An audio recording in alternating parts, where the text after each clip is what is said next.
In charge बनाए गए हैं बीजेपी की तरफ से, बड़े बड़े नाम हैं, धर्मेंद्र प्रधान हैं, सीआर पाटिल हैं और केशव प्रसाद मौर्य है। अब बिहार चुनाव की कमान उनके देखिए, बिहार में बीजेपी, मैंने कहा ना, डरी हुई है बिहार को लेके, वो हताश निराश है।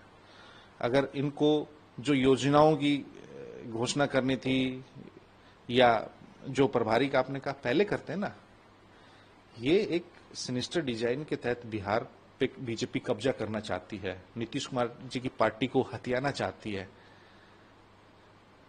तो इसलिए बीजेपी अभी देखते रहिए क्या क्या करेंगे, कैसा कैसा खेल होगा। अभी तो वो देखिए, वो तो जदयू के लोग बेहतर समझे, हमें फर्क नहीं पड़ता कौन आए कौन जाए। हमारा एक लक्ष्य है कि यहां से बीजेपी और एनडीए का सुपड़ा साफ करना है। एक सवाल और, कल अमित शाह जी भी आ रहे हैं, मतलब पीएम भी कल प्रोग्राम कर रहे हैं, अमित शाह बिहार में दौरे कर रहे हैं। हम वही कह रहे हैं ना, पिछले 6 महीने के आप आदरणीय प्रधानमंत्री जी के, गृह मंत्री जी के जो औसत प्रोग्राम लगे हैं बिहार में, पहले 5 साल कहां थे? या तो ये लोकसभा चुनाव के पूर्व आते हैं या विधानसभा चुनाव से पूर्व आते हैं।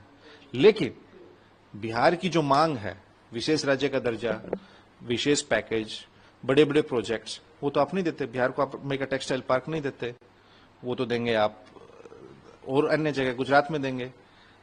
आप सेमीकंडक्टर का प्लांट नहीं देते, वो आप देंगे कहीं और बड़ी इंडस्ट्रीज हैं, वो आप बिहार में नहीं देते। तो ये सिर्फ यहाँ बिहार को 5 किलो अनाज के दम पे जिंदा रखना चाहते हैं, बस यही इनका बिहार आने का है। कि आप देखिए, जहां जहां सबसे ज्यादा गरीबी है और कम साक्षरता दर है, वहीं प्रधानमंत्री जी और गृह मंत्री जी जाते हैं। क्यों? बस। कल राहुल गांधी भी बिहार आए थे, सीडब्ल्यूसी की बैठक भी हुई, आप लोग के साथ भी मुलाकात हुई, आप भी पार्टिसिपेट किए कार्यक्रम में। तो लोग जानना चाह रहे हैं कि कब तक आप लोग का सब कुछ फैसला हो जाएगा महागठबंधन में? एनडीए से पहले होगा, नंबर 1। दूसरा, लोकसभा में नेता प्रतिपक्ष श्री राहुल गांधी जी बिहार आए, कांग्रेस की सीडब्ल्यूसी की बैठक थी। उसके अलावा अति पिछड़ा न्याय संकल्प का हमने पेश किया।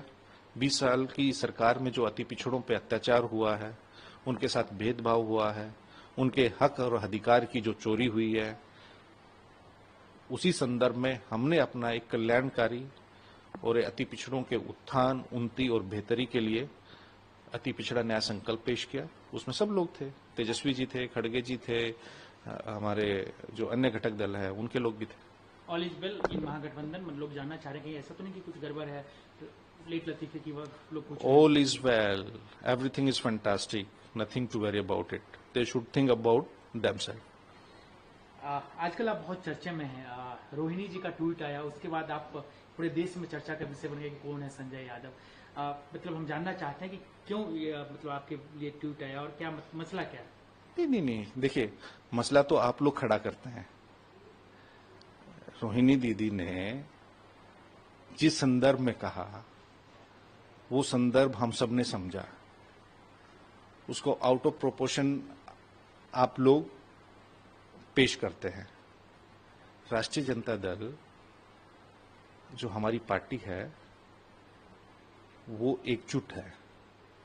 और ये आदरणीय राष्ट्रीय अध्यक्ष लालू प्रसाद जी, जो सामाजिक न्याय के पुरोधा हैं, जो समता का, समाजवाद का और सौहार्द के महायोद्धा हैं, जिनके विचार पे और कर्म पे ये पार्टी चल रही है, उस पार्टी में गलतफहमियां नहीं है। और जो रोहिणी दी ने इस देश को, समाज को, जो उन्होंने त्याग बलिदान किया है, वो ये भारतीय जनता पार्टी के लोग, कुछ गोदी मीडिया के लोग और जो ट्रोलर्स हैं, वो कभी नहीं समझ सकते। जिसने ये त्याग बलिदान किया है, वही समझ सकते हैं। जिस दिन उन्होंने दिसंबर 2022 में इतना महान त्याग किया, उस दिन भी लोगों ने आक्षेप लगाया, किस किस प्रकार की बातें की गई। लेकिन ये दल, ये परिवार शुरू से ऐसे नकारात्मक लोगों को अपनी जनशक्ति से जवाब देता आया है।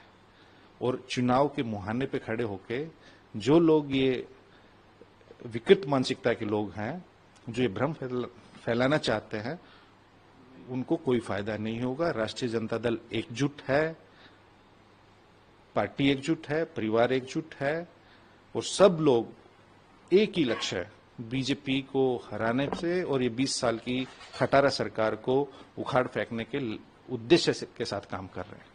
लेकिन संजय जी, लोग तो जानना चाहेंगे कि संजय यादव कौन है जिसको लेकर बीजेपी अपने अकाउंट से ट्वीट कर रही है? मैं वही कह रहा हूं ना, हरियाणा का बताया जा रहा है आपको।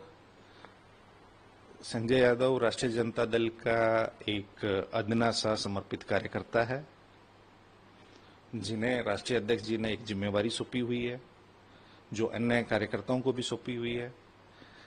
अब आप समझ लीजिए, भारतीय जनता पार्टी के जैसा आप कह रहे हैं ट्वीट से, अगर ऐसा हो रहा है तो आप समझ लीजिए कि वो लोग बिहार को लेके कितने डरे हुए हैं। हमारे नेता राष्ट्रीय अध्यक्ष लालू प्रसाद जी, तेजस्वी यादव जी और हमारे जो पार्टी के परिवार के सदस्य हैं, उन सब से ये लोग कितने डरे हुए होते हैं, आप उसी से समझिए।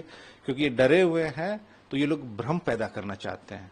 लेकिन बिहार लोकतंत्र की जननी है, बिहार ने लोकतंत्र को हमेशा समृद्ध किया है।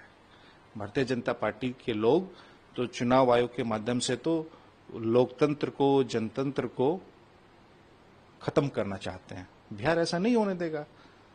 आप देखिए, वोटर अधिकार यात्रा देखिए या तेजस्वी जी की ये बिहार अधिकार यात्रा देखिए, उनको जवाब जो जन उभार हो रहा है, लोगों में एक जो उत्साह है, उम्मीद है, उमंग है बदलाव को लेके, उसको लेके ये भारतीय जनता पार्टी के लोग परेशान है, व्यथित हैं। तो आप कहना चाह रहे हैं कि मतलब घर में कहीं कोई अनबन नहीं है, आप में आपको लेकर कोई कंफ्यूजन नहीं है? अरे भैया, कहीं कोई गलतफहमी नहीं है, कोई अनबन नहीं है। सब प्रेम से, सौहार्द से एक ही लक्ष्य पे काम कर रहे हैं कि भारतीय जनता पार्टी को हराना है, 20 साल की इस खटारा सरकार को उखाड़ फेंकना है। जो हमारा एक ही उद्देश्य है और एक ही बात को लेकर हम सब चिंतित हैं कि जो ब्लॉक में, थाना में भ्रष्टाचार है, जो अपराध है, उस पे बात ना हो।